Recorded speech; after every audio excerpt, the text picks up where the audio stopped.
who's certainly got a lot of experience working around the UK circuit, against probably someone with more experience than most in the business, Jake the Snake Roberts, the former WWF legend, and could be interesting to see how this one goes.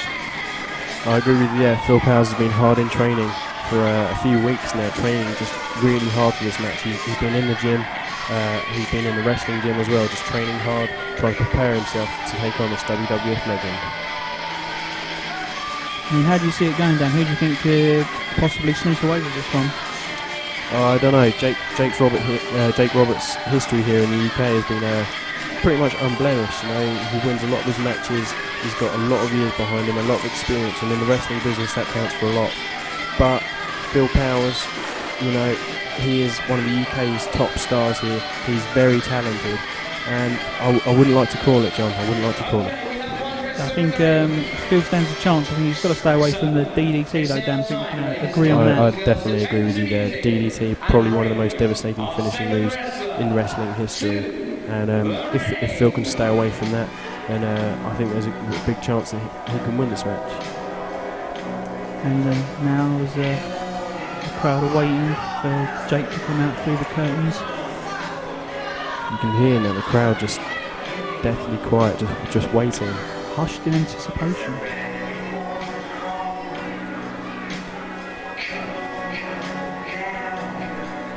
And the music's playing, but there's no sign of Jake just yet. We know he is here in the building. I think he's keeping people waiting there. Just to get even more looking forward. Phil staying limber in the ring. Talking of Phil, he's not really made any friends here in Ipswich. You know, the crowd seems to be quite against him, and he seems to be against them. I don't know whether that's a good game plan for someone who's the underdog, you know. Phil Powers, he'd do a lot better with the fan support behind him, but I don't know. And here he is, the legend, Jake the Snake Roberts. He's doing his own limbering up on the stage. I don't think the camera quite does it justice, but Jake is towering. Jake is so tall. He is certainly a lot taller than he looks in. Standing next to him earlier today, I noticed he's certainly a lot taller than he looks on screen. Indeed, and he has the size advantage over flying Phil Powers tonight, and that would definitely be in Jake's favour.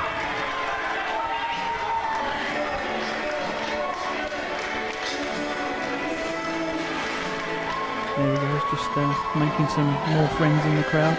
Unlike Phil, who seems to have everyone on his back today. Well, that's right, Jake Roberts, he's acknowledging the crowd, he's thanking them for coming. You know, the crowd, they have respect for Jake, and they've come here tonight to see Jake the Snake Roberts take on flying Phil Powers.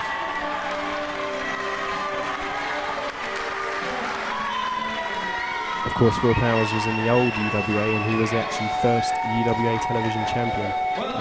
That company was defunct a few years ago, and he come back with a new UWA now. I'm presenting to you first of all my right-hand side from Chelmsford, Essex, Flying Phil Powers.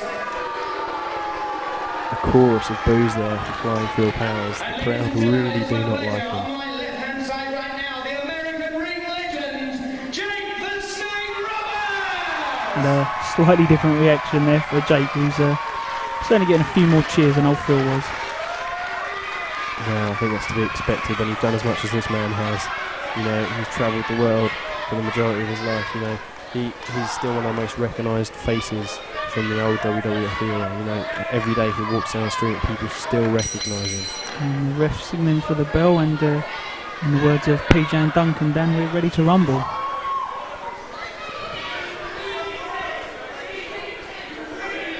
I'm wondering how this match is going to start off. Seems to as they lock up there. And that's what I was saying about Jake's size advantage. Straight away, he powers Phil Powers into the ropes. It didn't appear too much of an effort for Jake, really. You know? I'm worried about Phil. And look, and again, straight into the corner there. Certainly the size and strength advantage then.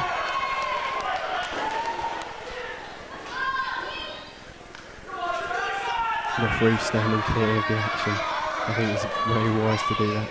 I think certainly for for Phil to have a chance, he's got to make Jake's strength work against him. You know, he's got to run him round. I mean, Jake's not as mobile as he was in his younger days, and although he's still a wily old fox, you know, and make Phil do a lot of the running. You know, if Phil can maybe tire him out, he'll certainly stand more of a chance.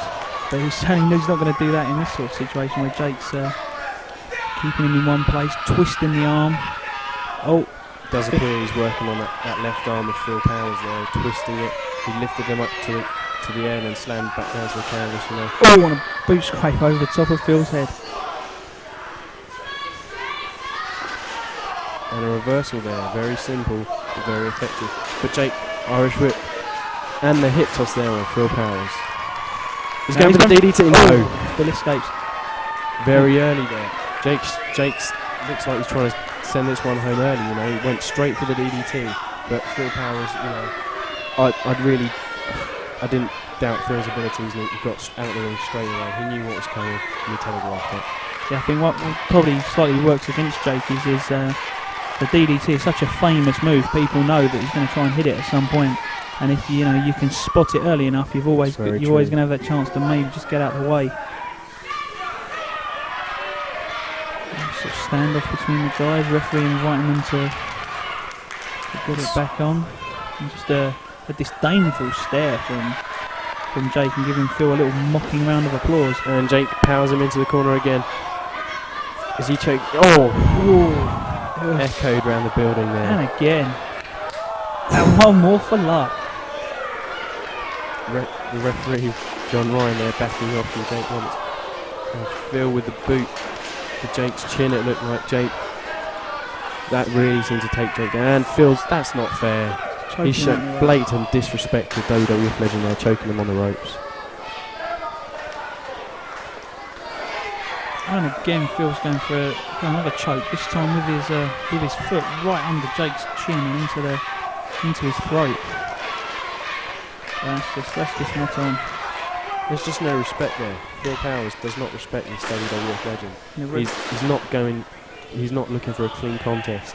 He's just trying to win this match any way he can. Oh, snapping Jake's leg.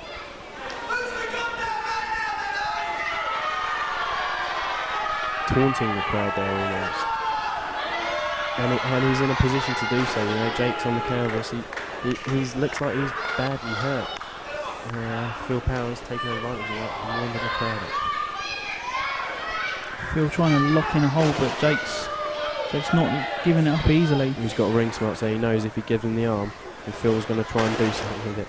So Jake does what any clever man does, and he's not letting go of those arms. Phil's softening up with some kicks to the back of the head and the back of the neck.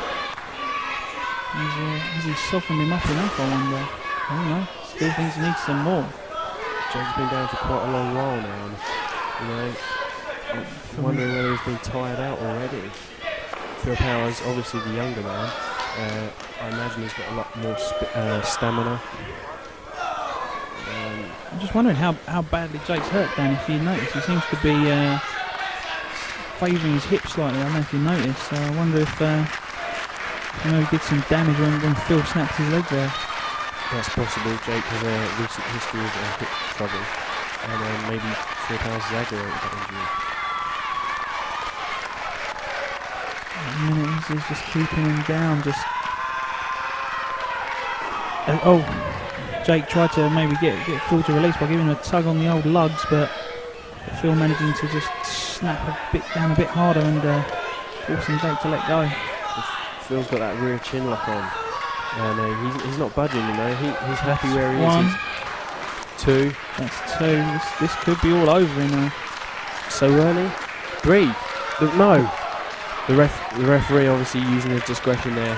Jake got up. It was just after the three, but I think the referee was right. Oh, and the jawbreaker. He'll have to go to the dentist after that one. Both men now. Both men are down. But Jake seems to have a burst of energy here. The crowd are definitely behind Jake. And he's hoisted himself up. Crowd definitely behind Jake. You can hear the support for him. And Jake's in. Going for the... No. Short arm clothesline there. Taking him down. Another one of Jake's trademark moves. Jake's having a breather there.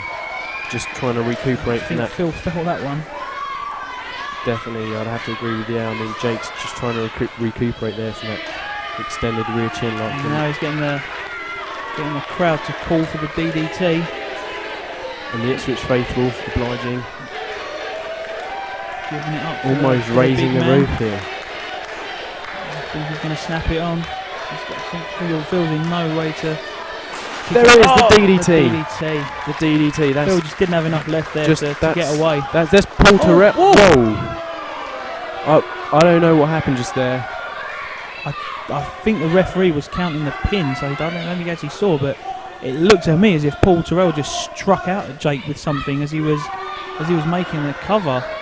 I'm getting word that was a bottle, a glass bottle. I think I'm getting in my ear now. Oh, the referee showing he wasn't happy. He slow counted, but Jake just couldn't get up. Phil just draping an arm over him, and Paul Terrell's in there congratulating him, playing dumb to the referee. Oh, I didn't see anything, referee. I don't know what happened. Well, I can sympathise with the referee there. If you don't see it, then you can't really call it. Exactly. And, can't have eyes in the back of his head, Dan. But I think he did realise there was some foul play going on there. But if you don't see it, you can't call it. And I feel sorry for Jake Roberts there. He's obviously been hit with the bottle. But can we get some medics out to Jake, please? Whoa! There seems to be quite a lot of blood coming from the top of Jake's head there. I mean, that must be a deep cut. And whoa! Paul Terrell showing blatant disrespect there for the legend. Blatant disrespect. And what does this mean, John? I mean, Paul Terrell, Phil Powers, formerly the Essex Boys tag team back in 2001. But do you think this could be a reformation? it certainly looks like it, Dan, as they slap hands together. I think you can well and truly say the boys are back in town. I just have to wonder what has caused Paul Terrell to, this change of heart in Paul Terrell. I mean, recently, only on the last UWA Volume 1, we saw Paul Terrell tagging out with Jacob St. Roberts, and now he's beating him down. I don't get why did that happen, John. What are your thoughts? Well, I think as we were saying earlier today in his match against Johnny Storm, I think Paul he is sort of underrated, and a lot of his good work goes unrecognised, and I think he's just had enough, and if there's one way to make a name for yourself, it's to raise hell. When you get in the way of Paul Terrell and Phil Powers, it doesn't matter if you're legends, the only thing you end up being is a complete and utter loser. I'll be a legend. You see, I'm a legend killer. Well, they're saying he's a legend killer, and we were just saying about Paul. If you do want to make a name for yourself, if you take out someone at the top, it makes people take notice. I'd have to agree with you. I mean, if you think back to Chelmsford, Paul Terrell, Jake Roberts against Doug Williams and Steve Morocco. Paul Terrell and Jake Roberts were the winning tag team in that match. But who got all the glory? Jake Roberts down. So, And that's what it's all about, I believe. I mean, Paul Terrell in his home county of Essex, but Jake St. Roberts getting all the respect, all the adulation of the crowd, all the adulation of the fans, And I think Phil's fed up. I would be.